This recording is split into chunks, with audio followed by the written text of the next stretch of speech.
on a des banquiers, des caissières, on a des enfants qui allaient à l'école complètement normalement et qui du jour au lendemain basculent complètement dans l'horreur de la guerre.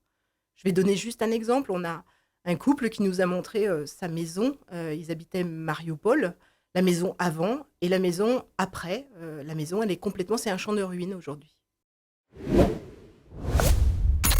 RVA, l'invité de la rédaction. Notre invité ce mois-ci au micro de RVA, Dominique Charmeil, bonjour. Bonjour. Vous êtes donc directrice générale de l'association Seclair à Clermont-Ferrand et depuis le 14 mars dernier, vous avez ouvert un centre de premier accueil pour les réfugiés qui ont donc quitté l'Ukraine à cause de la guerre. Avant de nous expliquer et de rentrer dans le vif du sujet et de ce qu'il en est aujourd'hui, j'aimerais quand même qu'on rappelle le rôle initial de votre association. Est-ce qu'on peut le qualifier d'aide au logement, entre guillemets, pour des personnes en difficulté ou grande précarité ? Alors, moi, je dirais, c'est même plus large que le logement, c'est un accompagnement social pour toute difficulté, toute vulnérabilité, avec une spécificité quand même sur de l'accueil en urgence et sur la gestion de ce type de mission, à savoir l'accueil de personnes qui sont déplacées à cause de la guerre.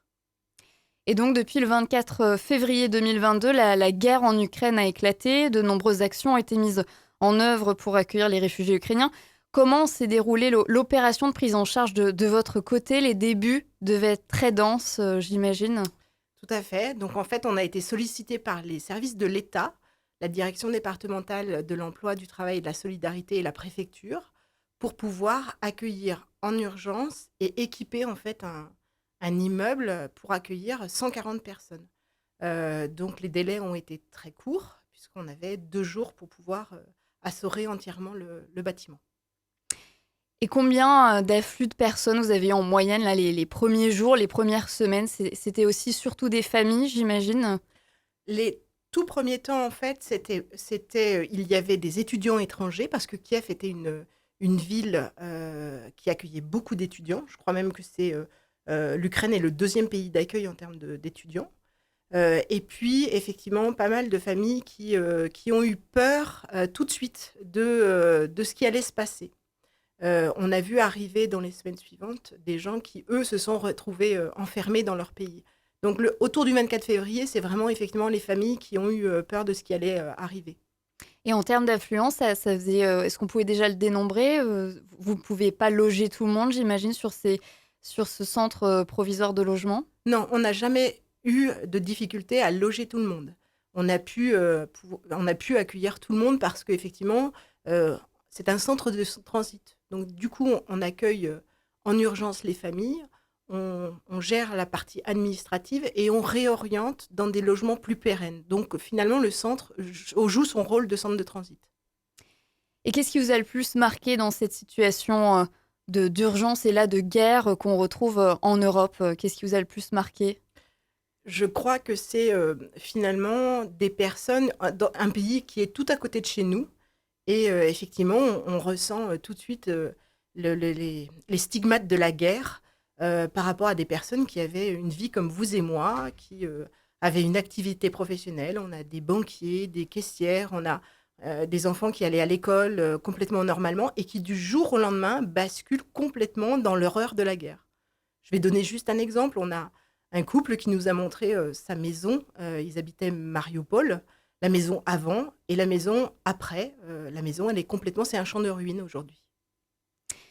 Et pour revenir donc sur votre rôle, comme vous le disiez, c'est surtout transitoire. Est-ce que vous pourriez nous rappeler vraiment le déroulé spécifique déjà, la transition, comment elle se fait ? Et puis il y a aussi un suivi, vous dites administratif, mais aussi psychologique finalement.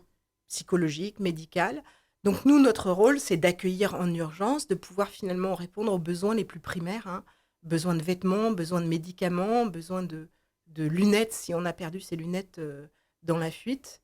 Et puis on va gérer la partie administrative avec la préfecture pour finalement euh, régulariser administrativement la situation pour ensuite faire toutes les démarches qu'il faut.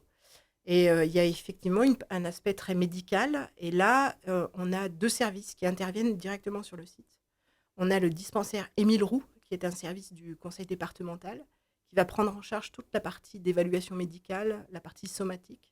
Et puis, on a la cellule d'unité médico-psychologique du CHU de Clermont-Ferrand, qui, elles, ils sont vraiment les spécialistes, en fait, de la prise en charge du trauma. Et donc, ils interviennent toutes les semaines, en fait, sur le centre.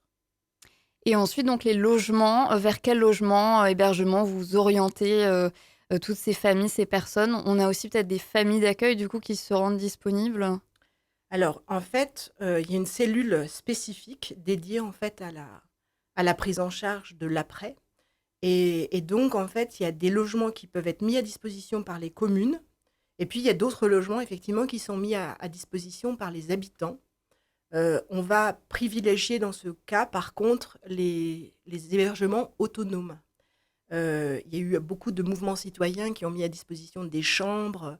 Et ça, on sait à quel point ça n'a qu'un temps, parce que c'est pas simple de cohabiter sur le long terme. Quand on met à disposition une chambre, qu'il faut partager la cuisine, c'est plutôt simple au début, mais si ça dure longtemps, c'est pesant pour tout le monde. Donc c'est pour ça que quand on réoriente sur des logements des mouvements citoyens, c'est forcément des logements indépendants.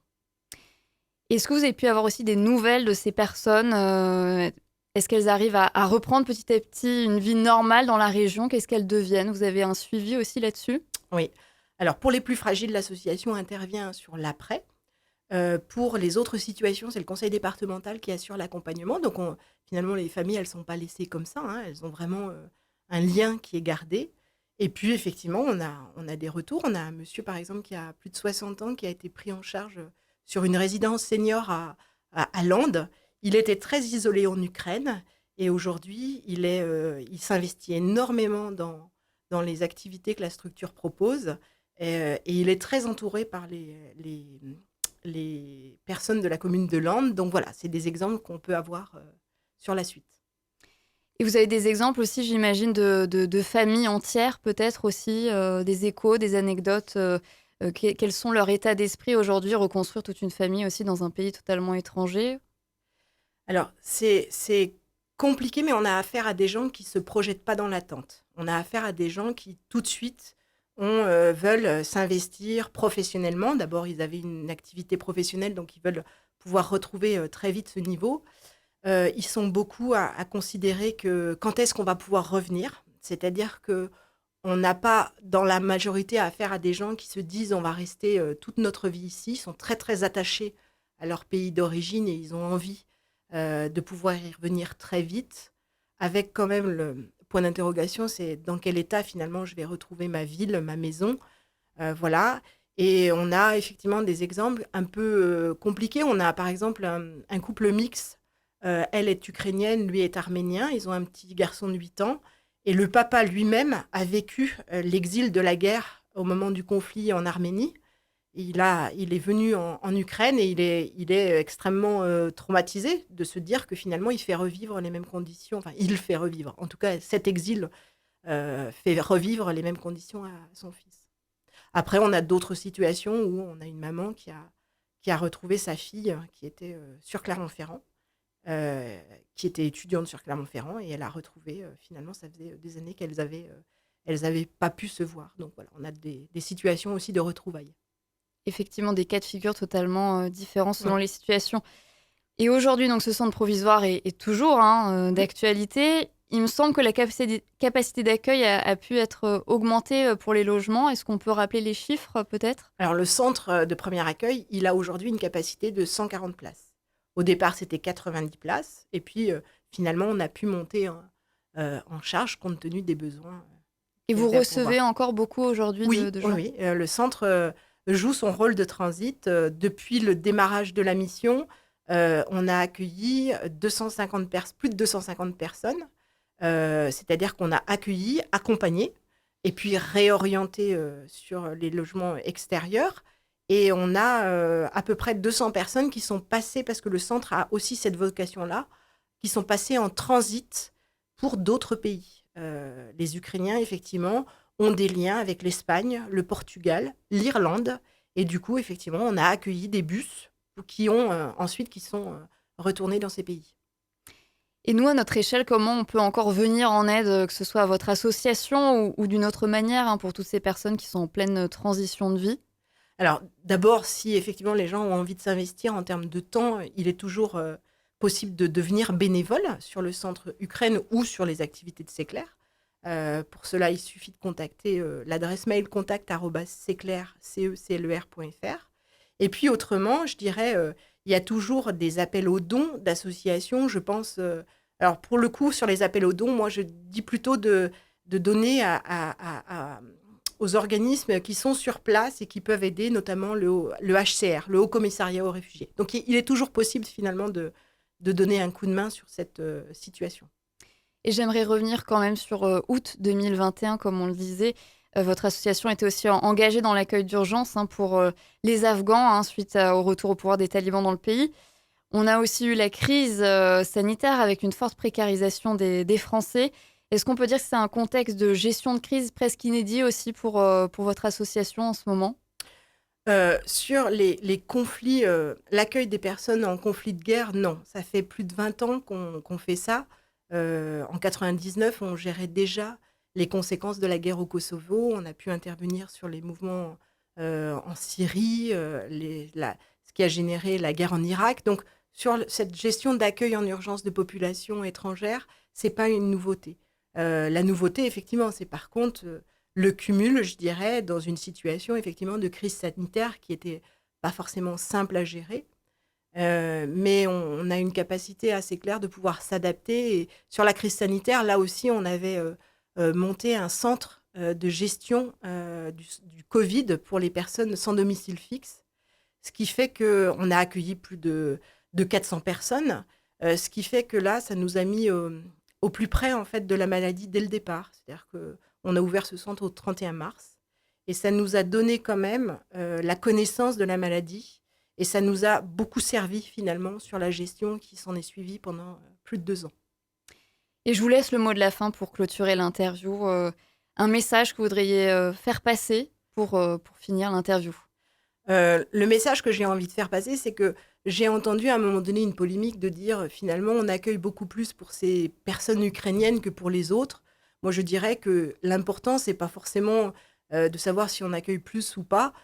C'est, à mon avis, une vraie chance, justement, de pouvoir découvrir si des habitants, si des communes ouvrent leurs portes aujourd'hui alors qu'elles ne le faisaient pas, tant mieux, parce que ça va permettre de pouvoir lever des représentations qu'il peut y avoir sur l'accueil des personnes étrangères en situation de guerre. Voilà.